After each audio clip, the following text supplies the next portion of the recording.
if it's not global, then you will always be a pawn to take away from what is supposed to be going on from the great agenda.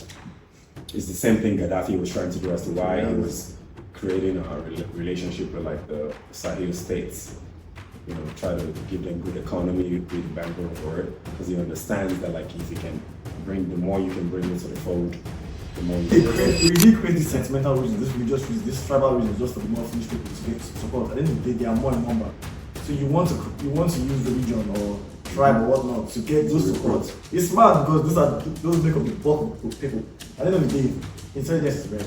People who think about all these things deeply are rare. I say that to say, like, even in every of this religion that plagues us, and then it's not a plague. It's not a plague because of the religion. It's a plague because of how we've understood the religion and the narrative that we've let the religion have within us.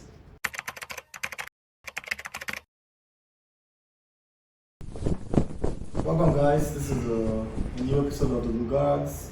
It's your boy Dalu and the Lugard himself. It's your boy Mars. I'm here with, you know, what do you call a group of four? A group of four? Yeah. Are we up to four? A quad. No, but quad. you know, I guess he's talking about. I guess a quad. Yeah, a quad. Yeah, a quad. We're a group of four. Okay. We are a group of four. Yeah. Yeah. So yeah, even though the four do not spell Lugard, but you know, man, we're the Lugards. So, yeah. And we have Josh over there making us look pretty. Whatever you think we're wearing that makes us look good, it's a lie. We're actually naked. And we're doing this, but you know, Josh makes us look pretty. Tell us what we're supposed to look like. That gives a lot of DD vibes. Yeah. A lot of pause. Wow. Pause. Wow. But yeah, though, Wow. we're here to discuss Wow. PDD. black ideology, PDD. black history, black narratives, you know, everything that concerns us and how we look at it from our own perspective. And from there, we try to create and foster interesting dialogue, you know, so that way we can entertain you or strike a nerve to make you leave a comment. Just inspire you to. Or call us out for our outrageous beliefs and thinking. Yeah, and inspire you to apply more, what's it called, skepticism in your daily life. Facts. Mhm. That part. Why is skepticism as a word considered something negative? So it's not to me. No? Because- like society. I guess people usually frown question. Not everyone likes being questioned. People usually want you to fully accept and don't question. But Why do you think people don't like being questioned? because it's maybe ego is one. Your knowledge is put to the test. Normally when people are put to the test, you're forced to have introspection. You might look wrong, you could be wrong, but I guess the bad thing is feeling that being wrong is bad. But at the end of the day, if you're wrong, there's a chance to grow, an opportunity to grow. But people don't always see that way. You know, people want to be seen as right and superior. You know. So if you're questioned, you stand the chance of looking less than. That's how some people say it. Yeah, but it shouldn't be seen that way. But at the end of the day, if you're wrong, then that means that's one more thing you know. Because you're actually smarter. If you know everything, you're static. There's no room to grow. Pause. Alright, let's get in. Not be a long episode, or it might be, depending on how fun you get today. But we're talking, I mean, there's lots of wars going on, but yeah, I think the usual round one is a fresh one. These topics are these questions will align them closer to African rhetoric. So starting off with first deliberation today, where do African American and African continental relations truly stand today, beyond symbolism and Pan-African rhetoric? Honestly, I just always feel bad because it feels like I'm talking down on this thing, but it's just It's how life is, honestly. I feel like to a large extent, we're not as influential in world politics as we would want to be, or I would like us to be. We don't like playing for the small team. You know what I'm saying? So, as from where I still stand, for the most part, like in the US, I still feel like black people are still pawns in politics when it comes to larger game. Africa is still seen as a place for like proxy warfare. As a whole, on this end, I still feel like we're still the pawns. We are basically at the mercy of those that, play the game on a bigger scale. Mm. That's how I see it. Mm. Mars? What was the interesting? What's the question? Where do African American and African continental relations truly stand today, beyond symbolism and Pan-African rhetoric? Where does it stand today? Mm. The relationships between African Americans and Africans? African American and African continental relations. So those are lumped in, and now relations to everyone. Well, it's non-existent. No relation. Yeah, I mean, if there's a relation, there's the evidence, right? And if there's relations, then there's memories. Because from some of the questions here, at least, that our gracious behind the scenes staff has helped us. Well, it's given us. There are some things, right? I think. Well, if I'm to answer as like if I was to fit into the narrative of exactly how you put it, like, okay, let me be an African. Just I guess let me just be a basic African. Yeah. It's giving us Dirty December.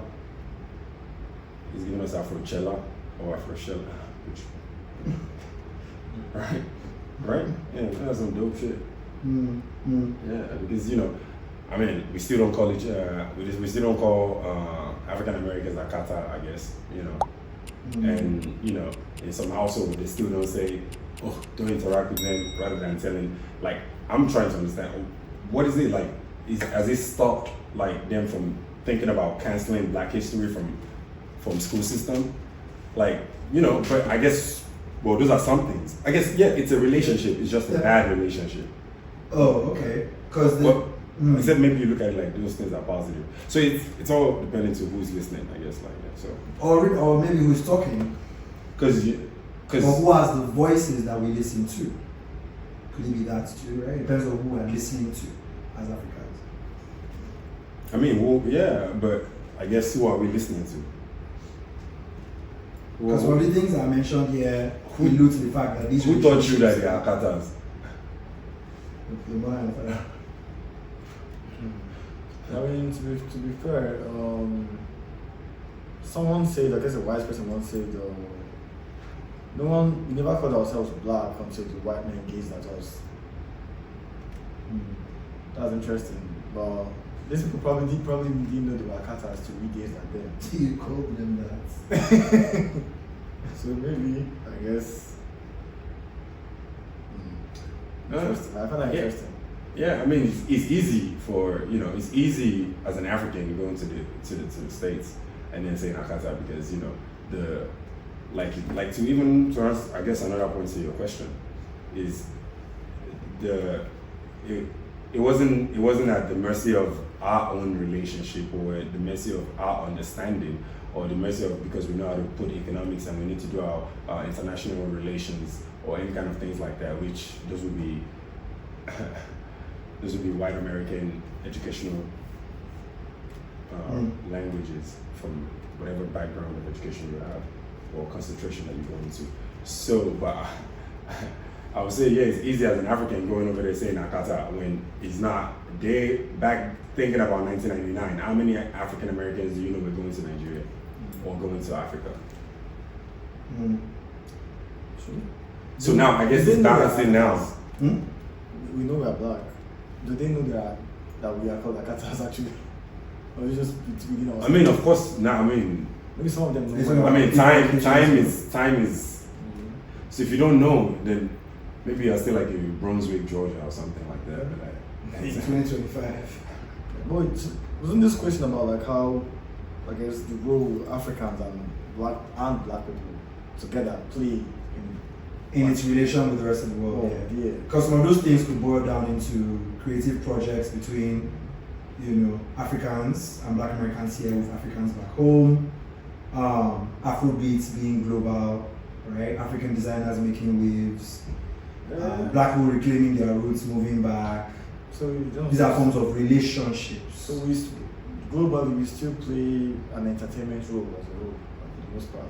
Not really influential when it comes to global politics, except as a proxy or as a pawn. Hey, positive aspect. Chris Brown and Davido can make songs together now. Yeah. But then again, how positive it is. I guess for like I said, for an average, or depending on what class we put in everybody's thinking spectrum, I guess it is positive. But is it really positive? Because who is really making the back ends of all of this? Wouldn't it be nice if the alliance was that, like, Davido's label finances this, and you get what I'm trying to say, and it becomes but even way, how does it, because dollar is the global currency, so But does it just seem outlandish or even just unattainable? Like the statement that Kwame Nkrumah said, the independence of Ghana is meaninless unless it is linked up with the total liberation of Africa. Total liberation? Is that in a global economy? I mean, yes, you just answered it. If it's not global, then you will always be a pawn to take away from what is supposed to be going on from the great agenda. It's the same thing Gaddafi was trying to do as to why he was creating a relationship with like the Sahel states. Try to give them good economy, be the banker for it, because he understands that, like, if you can the more you can bring into the fold, the more you can extend. It's kind of what I always say, right? At the end of the day, it all starts from the mind. I think it's Fanon that said we need to remove imperialism, if you remove it not just physically, but it starts from the brain, the mind. So yeah, coming into the mind question, I think I have this one I'm curious what Morris has to say about this one. So it says, have you seen people in your own community argue or separate because of religious differences? Is it more important than being united as Africans or as a black person? You say that one time? Have you ever seen people in your community argue or separate because of religious differences? Is that more important than being united as black people? I mean, that's what is a common known. Is a common discourse reality to us, like in the sense that I was watching the other day. They were talking about the most persecuted Christians in the world are in Nigeria. We did not kill Christ. Christ did not work in Nigeria. Neither did Muhammad. Neither did he do Medina or Mecca in Kano, Kaduna, Sokoto, or Meduguri. But you almost think that's where you know what I'm saying? You would think the pagans that were oppressing, you would think they were in Nigeria. So when you look at that, it goes back to your quote from Kwame Nkrumah. He wasn't just speaking to just political space or culture or anything like that. He's speaking to the psyche. We are we're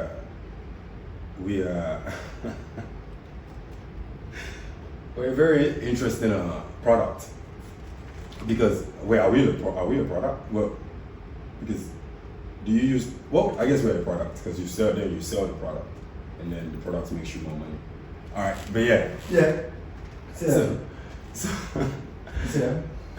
I say that to say, even in every of this religion that plagues us, and then it's not a plague. It's not a plague because of the religion. It's a plague because of how we've understood religion and the narrative that we've let the religion have within us. I was saying the other day to a Muslim brother, I was like, hey, so are you Sunni or are you Shiite? He said he's a Sunni Muslim. And right there, I know that is a product. That's no longer even what Allah wants. Like, you understand what I'm trying to say? Like, he's forgot the first basic fundamental that like Islam is what you are seeking, not allegiance of what came within Islam. And now for you as a black man to not see that in that Islam, you should see yourself first. You should see your brothers first. You should see your kings first. As long as, you know, their orientation is not fucked up. Like, you know what I'm saying? Like as long as you're not thinking you just wake up every day, someone wants to give you money, you break bottle, as long as you're not thinking like, because Quran will tell you that you should kill that nigga. And even in Christianity, he says you should turn your back against that dude.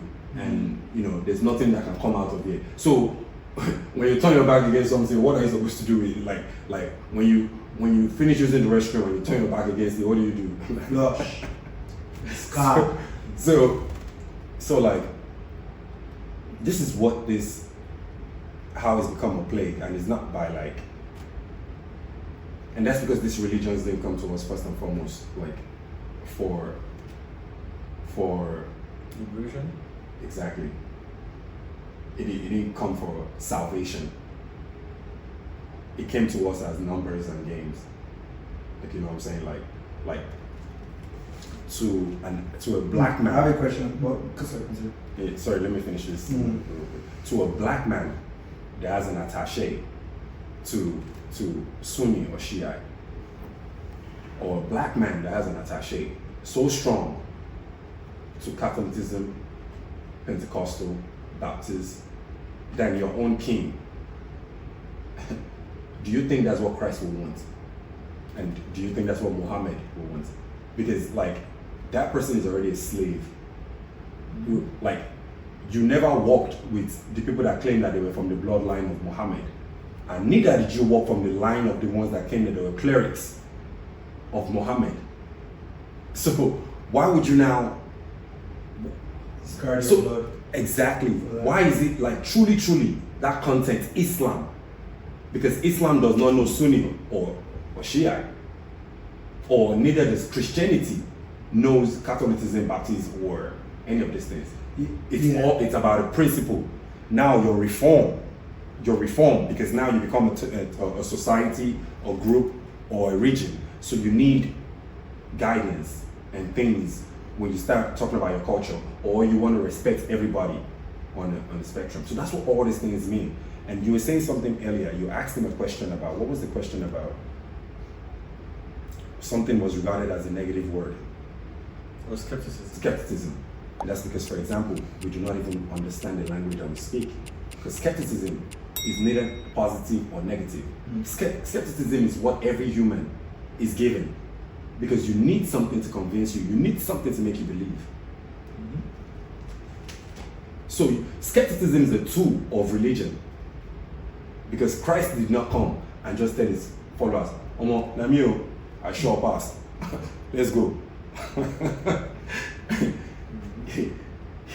He gave them so many things to work with. Yeah, did you have a point? I didn't want to cut you off. No, I don't disagree. I've always been of the mindset that if your religion is supposed to be religion is a creation life. We created religion. God was God. God did say, this is Christianity, blah, blah, blah. We created it. So if you become a slave to something you created, you might be lower than a slave. Shh. Let it be known. So it's supposed to help you, guide you, live your life the right way. But it's not supposed to control you and make you kill your brothers. Right. So would you say, okay, like the wars that might be happening in the Middle East are also religious inclined over time, as well as they're political? Yeah. Right. The way I'm just thinking about it is, if you say, okay, as a country now, right, the way the political leaders would side with the US, like the US siding with Israel now, for example, and Arab nations also siding with each other, whatever the case may be, right? And you can say, okay, it's like a Christian, well, then, you know what, let's say it more this way, because that's not true. Like a Christian kind of thing. If you said it in 1960s, 1950s, you might be right. But not right now. Let's say like a Christian versus Islam kind of thing. Let's just, you know, in a religious perspective, right? Is it a case where if I support that movement, it's fine though, if a Nigerian, like, oh, I'm more Christian than I am Nigerian, right? Is it fine if they do that if it's for this overall political gain, right? The way you could say like, oh, yes, the US will send some things to Israel because we know there's a very political connection there that might appear religious as well. Right from you kind of get what I'm saying? Like, is it okay if as a Nigerian now I'm like, yeah, no, let's support the US, so we support Christianity, we support all that, as far as it's giving us that political gain. Political like, gain. So gain. It's not really about Christianity religion. Yeah, that's what I'm saying. So what's about political gain? I get that. So is that a thing that should make sense? Is that okay? So I think they usually create this sentimental reason, this religious reason, this tribal reason, just for the more foolish people to get support. At the end of the day, they are more in number. So you want to use religion or tribe or whatnot to get those support. It's smart because those make up the bulk of people. At the end of the day, intelligence is rare. People who think about all these things deeply are rare.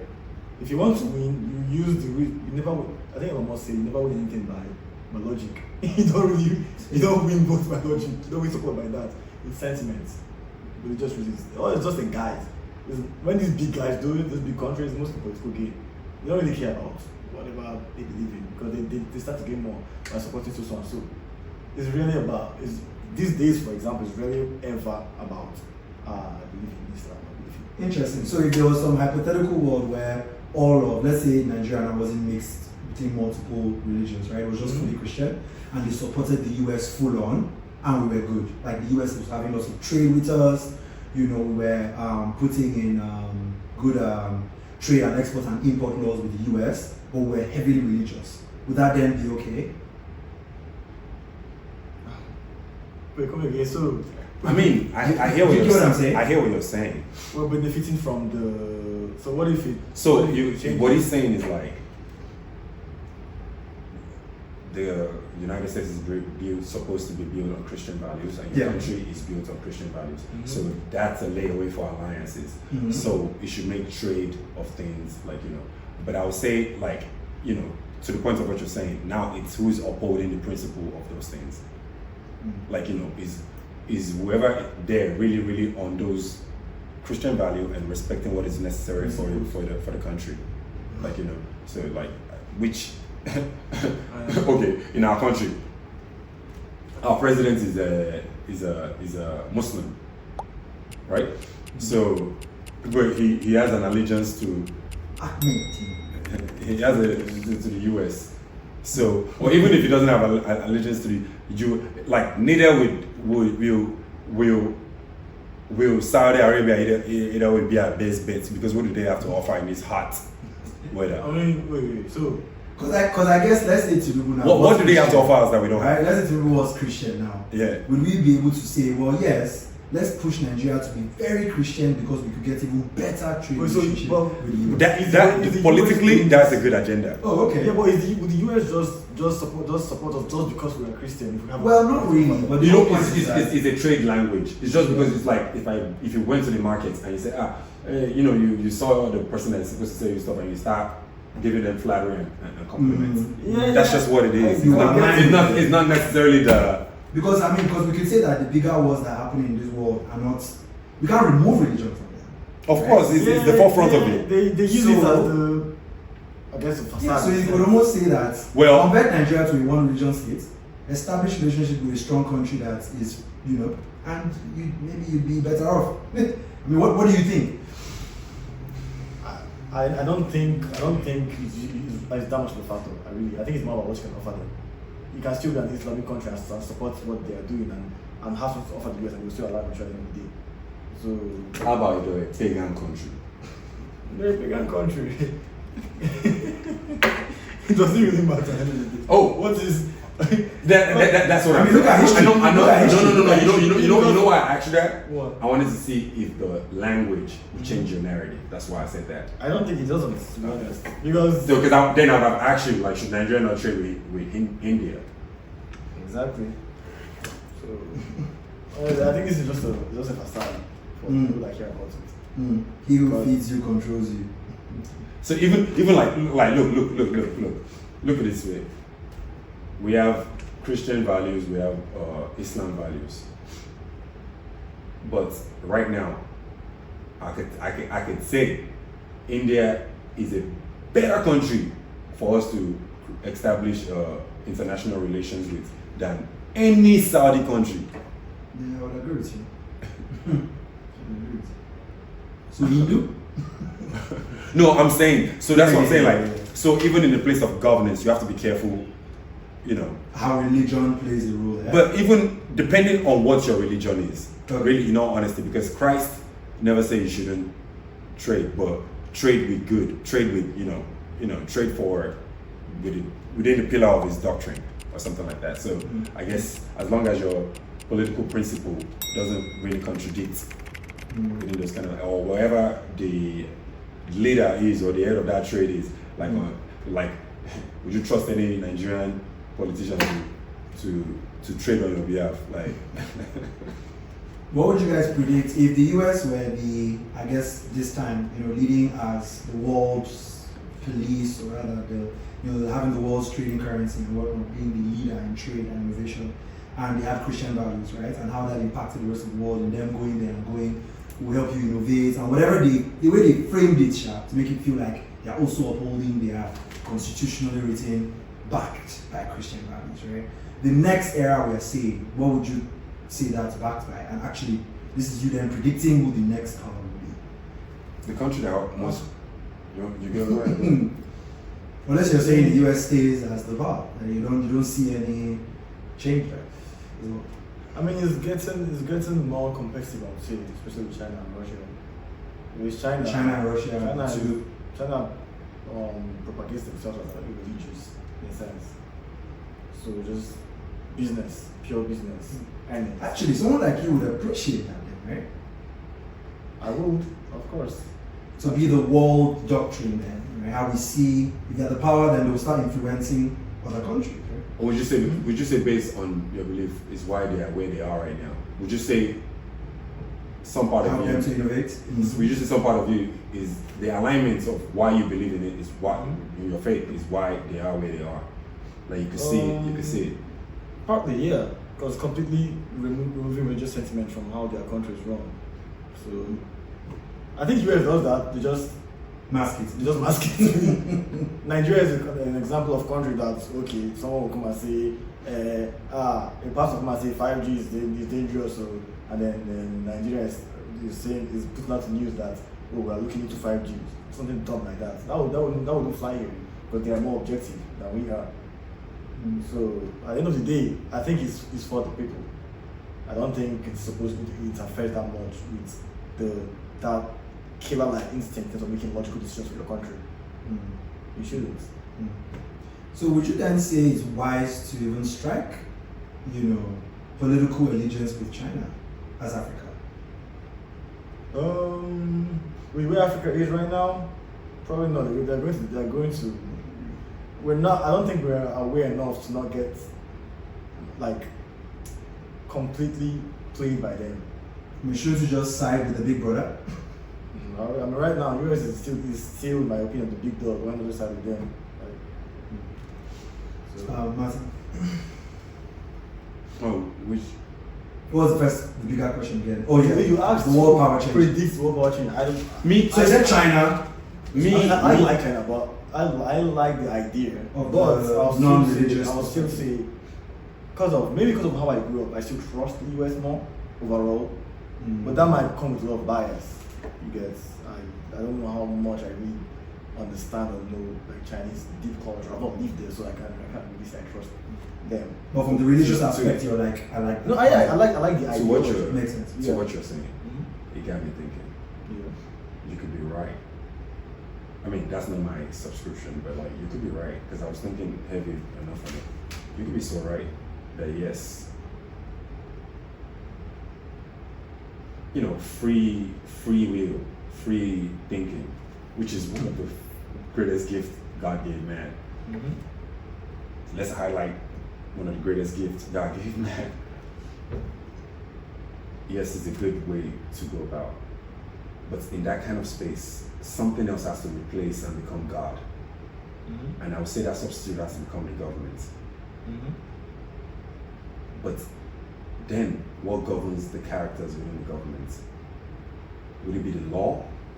And then what governs the law? Good question. So how do we answer that for China first? Sorry, before you answer for Nigeria, how do we say China answered that question? I can't think for China because I'm not Chinese. Well, I thought you No. I'm thinking. No. I'm just all of this. I'm just thinking because of what the conversation that we're having. Mm-hmm. All right. So, what was your question? So how does that apply, like for China? To me, as to why I'm saying I do not subscribe, and the initial state when I said let's highlight the greatest gift God gave man is free will. So something gave it to us, but now you're trying to replace what could be that, and now I'm questioning I'm being skeptical of every pillar of structure, and to say, because to me, I subscribe to why I fuck with Christ, because I truly see what he's saying, and in every form of governance, if you can really, really apply it, because it truly is the most, what China is trying to attain, it truly is the best of it, but there is something that is king of this already, which will give you principle and integrity, which you need in any kind of society for you to have a backbone or infrastructure. Mm-hmm. So, at the end of it, I believe you need a God conscript. Yeah, I don't. So there should be a religious aspect. Yes. No, there should be a true religious aspect. The true religious aspect. Yes. Not The true depends on the country. I get that, but I get that argument very much, and I still struggle with the absence of it completely. I mean, I know like the Chinese, for example, they still have their own key cultural values. They still have their own cultural values. God, the religion. At the end of the day, yeah, they still have their own values as a people, regardless. I don't think religion is the way that gives you values. Culture, the history you have could help with that. What gives that culture value? What gives that culture value? Just the people's history. What has become, like, if you grow up in a family, there's some. What is that? It doesn't have to be. There's always been a creator complex in every. No, I agree. I think humans are. And I agree with you. They're homo religious. I agree with you. Great question you just asked right there. I agree with you. Because yes, something can always substitute. It doesn't have to be religion. Yeah, I think so. But what does it start with? Which China has attained to the point, like before Mao Zedong and all the rest to get to Xi Jinping right now, which they have attained in creating the PLO. Yeah. Now, which is going to be the backbone for it. To your point, you were saying something which I ignorantly skipped over. You said history. Now that could be the generation. Whatever you promote as the PLO to be, as like the new structure. What give you science? What give you light? What give you this? What give you that? You start inbreeding a generation where all they know is the PLO, which China has been doing.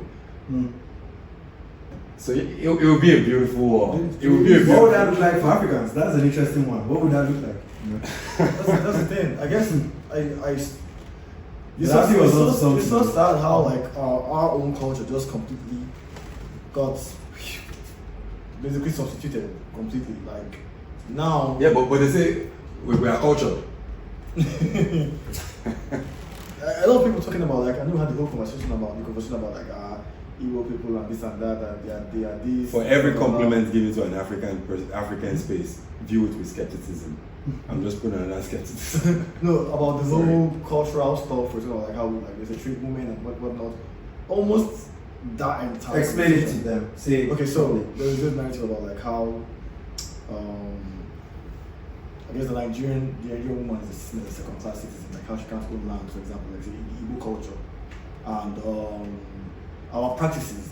Most of all those practices are very, very Catholic. So we've taken that as our culture. Yet how we get married, the processes, last name, Look at our Igbo names, Ignatius and Romanos. I guess those names are those names are I guess younger people don't ask those names anymore. But Yeah. like I'm saying, a lot of our misogynistic values were basically borrowed from Europe, from Catholicism especially. So you're saying the concept of like an Igbo lady feeling like she won't inherit All first those things is- were basically new, and it's new compared to like our previous culture. You get like I don't Back to the PLO points that were proven. Yeah, so I don't see how we're going to evolve based on that. Yeah, you can't just suddenly say, no, let me become a traditionalist again. You didn't practice, your grandfather didn't practice it. This is your ancestral practice that you don't even understand why they did it. You're wrong right there, though. How? So what's the story of Abraham then? What's your Abraham in what sense? What do you know of the story of Abraham? How he went from Ur to Tell me the story of Abraham before he went on his journey. When he was in, you know where he grew up, right? Okay. Abraham to Abraham. So how does that? Because what I said was that. Let's say like a young person today who knows nothing about their history. How are they gonna? And that's where you're missing the part. Okay, because you're missing the part of the calling, which a lot of African pastors have. They have destroyed. A calling is what Abraham had. A calling is what Moses had. Okay. So don't ever. So Amadia has to call some call on the bus.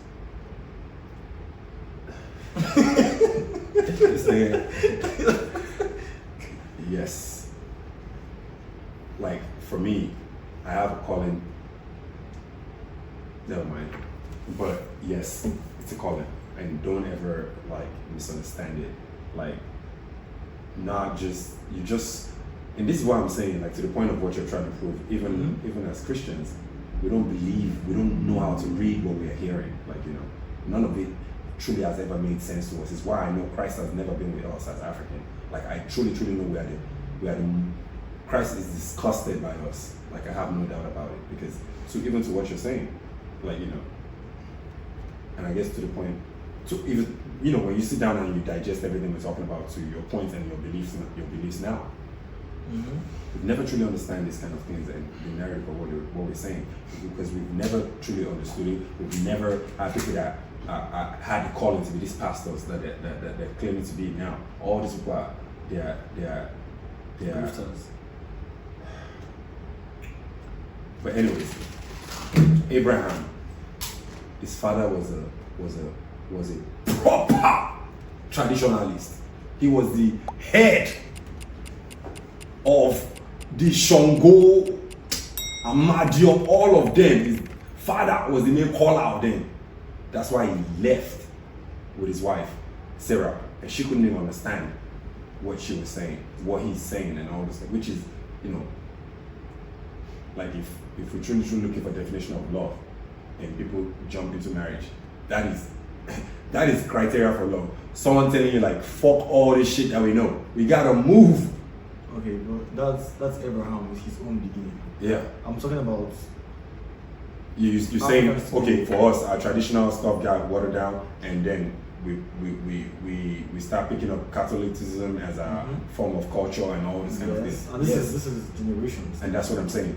Yeah. Abraham is from the line. You gotta know, and this is why you gotta know these things. Abraham is from the line of Enoch, Noah, and you know Noah's father. Okay. Whatever his name is, I don't really remember right now. But him and down the line, a generation like that is what I'm saying. But it's all straight from God. Same way as the Israelites that were in Egypt, they are straight from God. But Moses, even though that's all he knew, he was able to find calling and then was able to get back into it again, regardless of he didn't have the things to be able to put him into perspective. That's what I'm trying to tell you. So it doesn't matter, like if so you're saying if the force is with you, we can still find exactly our culture. Exactly. Like then if you don't believe that, I mean, then we are not human beings anymore. At the end of the day, we've lost our spirituality. At the end of the day, like I mean, this man they were able to actually still document things, keep it very, very good. I don't think we did a good job of that as a whole. But what do you mean? I debunk that again too. It's because So- you haven't been loyal to your race. So That's why you feel that to way. my Igbo traditional roots. Not only just that, to your roots as a black person, and I'm saying like your history because ours is so watered down from so many different kind of ways. We have to go, even when we talk about Mansa Musa as a joke, we are from the empire of Mansa Musa. The Songhai Empire is the influence of Roman Empire and all of them from the Punic Carthaginians and all of them. You have to be able to trace all of these things, like even from the Arab influx and all of these things, to be able to know. So some of us, like, it's not just like, okay, for me, okay, what are the interests? What is it that just made me get up and one day I start getting interested in all of these kind of things? Okay, riddle me that. At the end of the day, there's no real draw as to why, as an Igbo Nigerian was Nigerian, to leave Christianity and start searching for your own cultural roots. Like why stop being a Catholic and become Igbo church, a religion that hasn't evolved? Like, So you never thought like your traditional practice was misunderstood or misrepresented? I think it was. Okay, It same way hasn't- as this religious faith that we're going through right now. It hasn't The people evolved. that are promoting Christianity to us. Same way, it's the wrong theology, it's the wrong people, as we're talking about it. It's the same thing. So just don't misunderstand that, like, just because something is being tampered, it don't mean there can be a turnaround. It's so many things that's been, even to you're saying how they journal their own history. Mhm. Like, the Jews were displaced during the time of Darius, and here comes King Cyrus that ain't got no fucking ties, and it's like, you know what do you guys need to build your bro?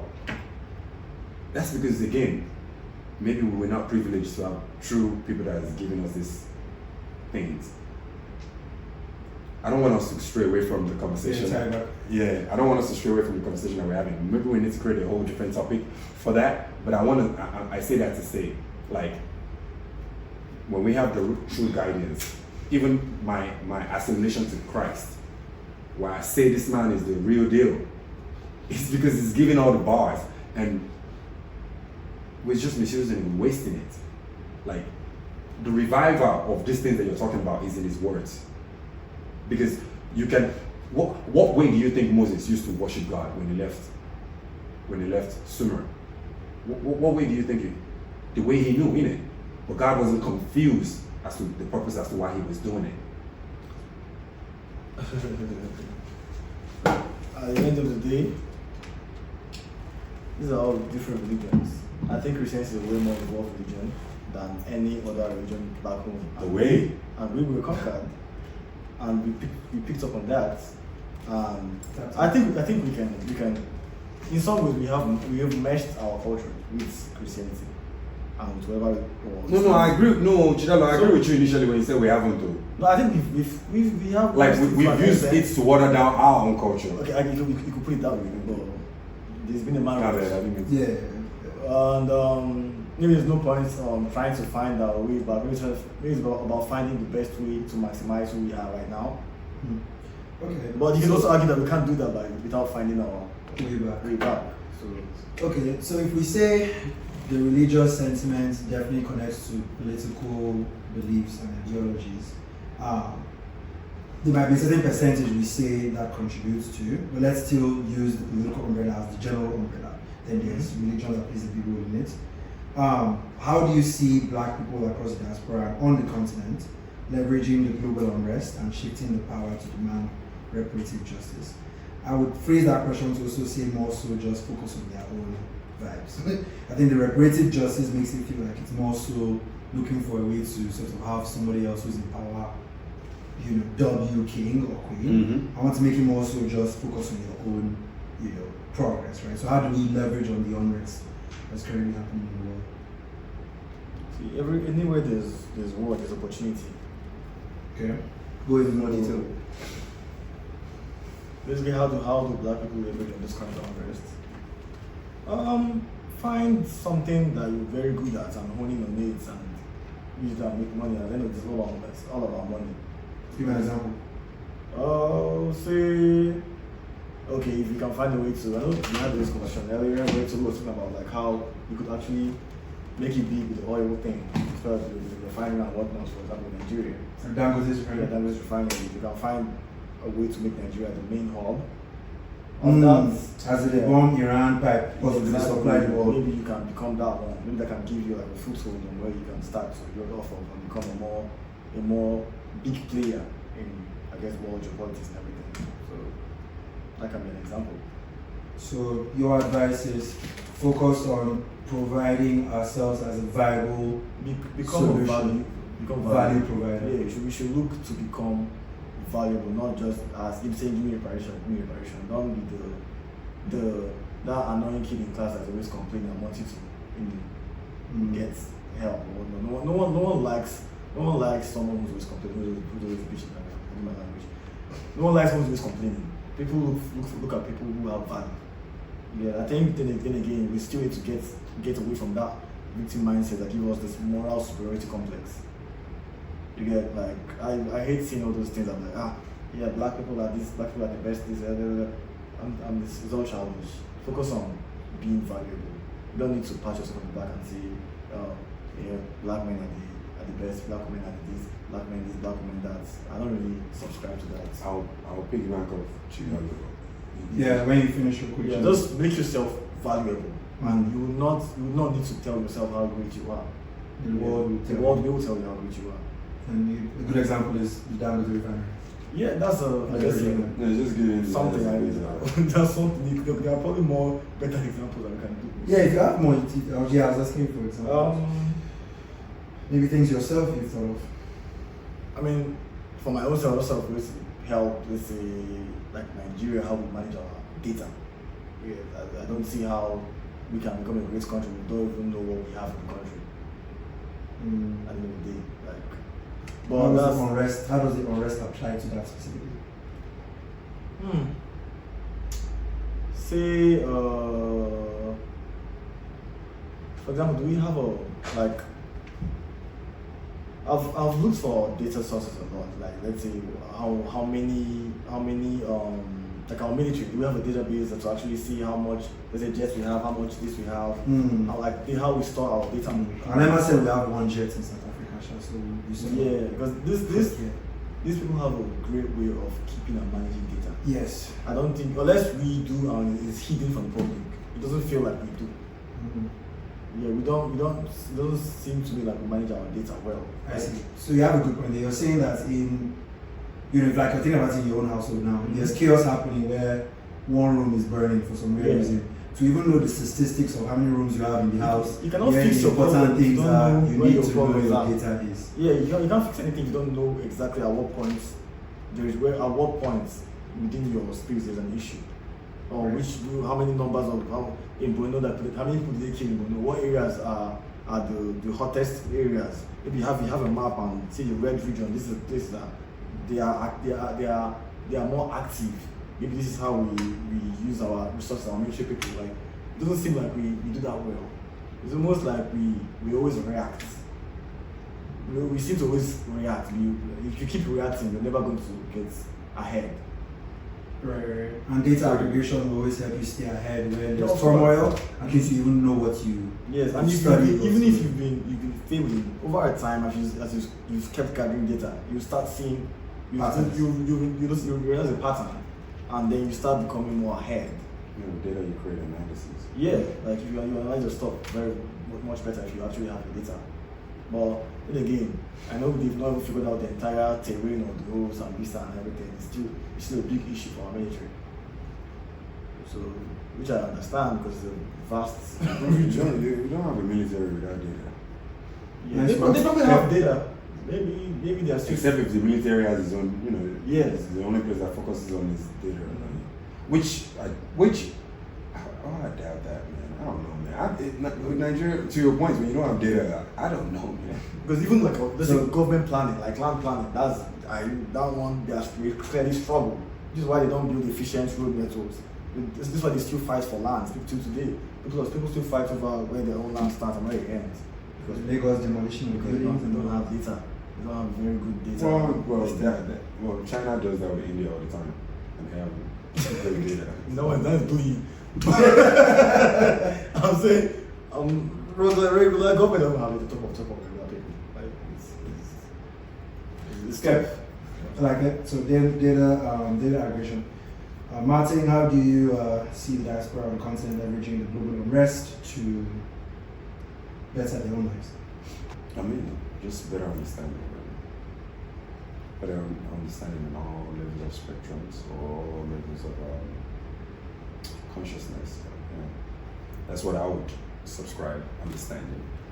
At least then, when someone understands, if they choose to be a fool, then the other people understand which will be able to make that data analysis that's a fool.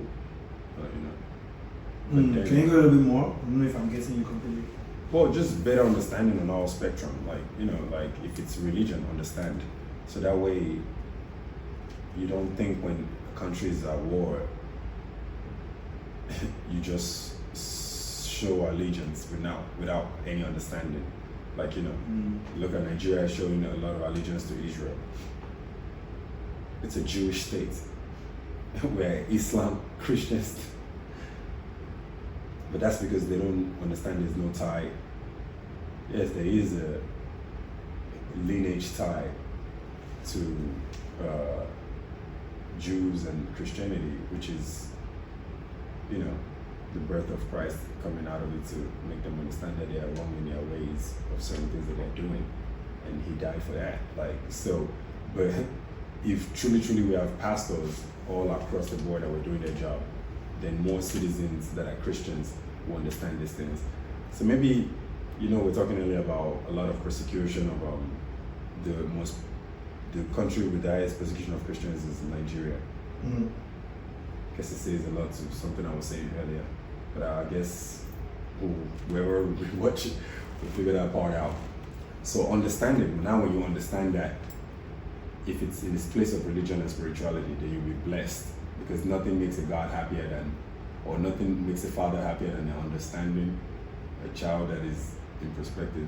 But then again, for Nigerians and black people, you can always watch. The bad kid is the one that gets the, you know, he just bad. He just bad. Man, who knew a lot go everything. So, you know, nothing, the understanding is not understanding. Like, you know, like, so let's just leave that aside for now. If it comes to the space of politics, you will look into the space of allegiance that we make. Like, what is our tie to ECOWAS? What is our tie to all these things? What is your tie to the UN? Like, you're not on the ranking of the table, but you are there.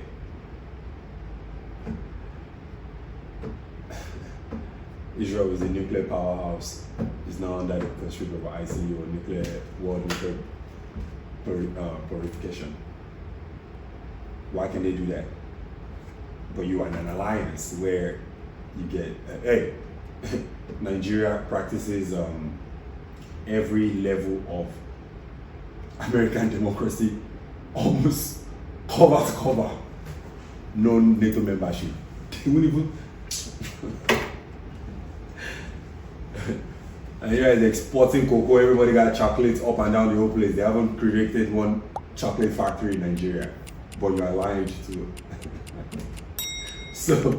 So understanding again. If we have understanding, then more citizens will be asking these questions. Then more citizens that understand will come out and they will want to protest. And more citizens that are thinking about protesting will wonder why citizens that are not thinking about protesting are not doing it. Then that understanding will grant the citizens understanding to be like, okay, maybe we need to we need to orient or educate ourselves more, to recruit more of our own selves to be able to get, you know, so understanding is just. Can you give me something practical there? Like, let's say you are going to, you know, they'll give you $3 million to put into something. How would you, you know, apply that practically to re-educate? It would be a shape part. Straight up, I'm a shape part. Like farming, agriculture. I'm gonna promote that 100%. Like that's the way to go.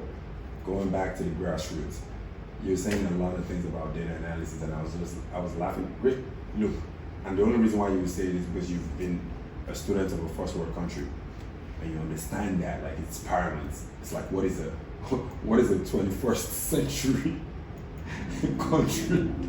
I mean that doesn't have data analysis, like you know. So yeah, like but we are far from that, brother. Data analysis is for people that are collecting their own data. Yeah, the thing on agriculture would be very important actually. If you could re-educate, I feel like there's so much we're passing off as Africans, right? Just looking into healthcare and brother, that's too far. It's too far. We need a real orientation. Yes, healthcare, and I'm not saying we're gonna neglect. You can never lie to the time that you're in. You understand what I'm trying to say? Like we cannot act like some people are not like in 2025 and some people are not like in the 1800s. Like, but you have to be realistic to the time to be able to make a match. Like, you know, what is healthcare?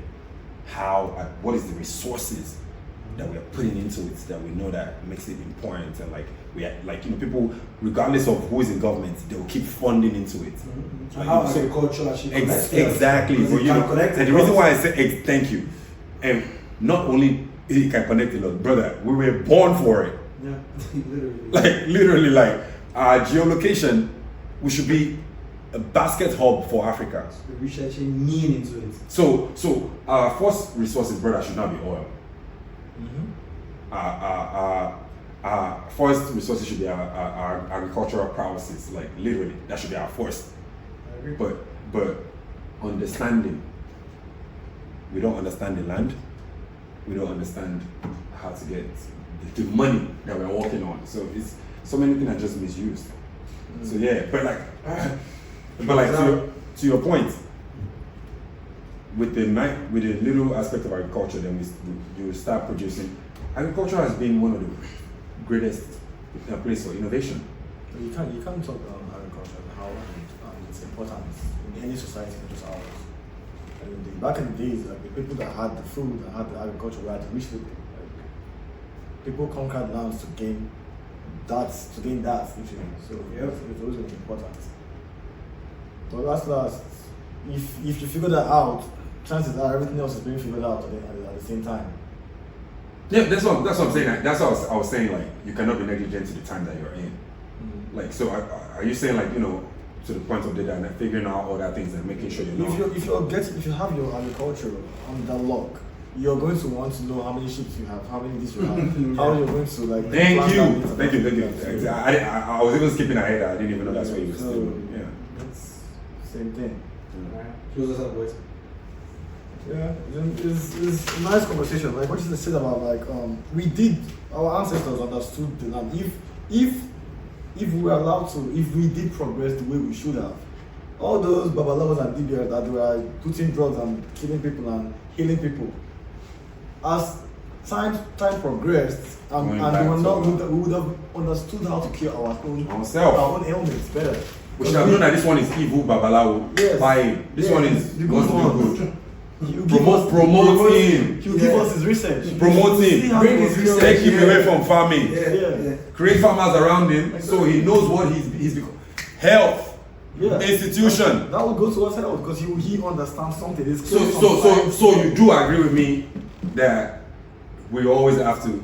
I don't disagree with Okay. you on the overarching point. Yeah, I talk about hibiscus here. You think it's like the holy grail. So what are we just pouring? We had people who knew that shit. Maybe, they're probably all dead by now, or maybe they're still alive. Maybe. Exactly, since we don't have no data. And also, because of We that, don't know. There's crab mentality that. Then again, even there's a point where Christians didn't allow people like read the Bible. I think we would have gone past that. You know how the Babalawos and gatekept their knowledge? At some point, if we did not like look down upon our own people and our own self, that knowledge would have passed down well. Reform. Yeah. We would have found a blend between our Christian value, what Christ is trying to say, in what we know, how we know it, and how you put it into perspective. But you know, it's just like to me, honestly, great question that you pose right there. Understanding. There's nothing I wish for average Nigerian understanding. Like I know, like I think we've been lying to ourselves that what we need to be praying for is wealth, riches, and this and the third. No, If your pastor is not subscribing for understanding, for you to understand why he is your pastor, like crash that nigga, bro. Like, no. Alright. But anyways, great discuss, and we had a look out. Hopefully we have strike some nerve, and we have elevated some mind. Either way you go, we're gonna be doing it again. All right, adios, amigos. All right, guys. Cheers.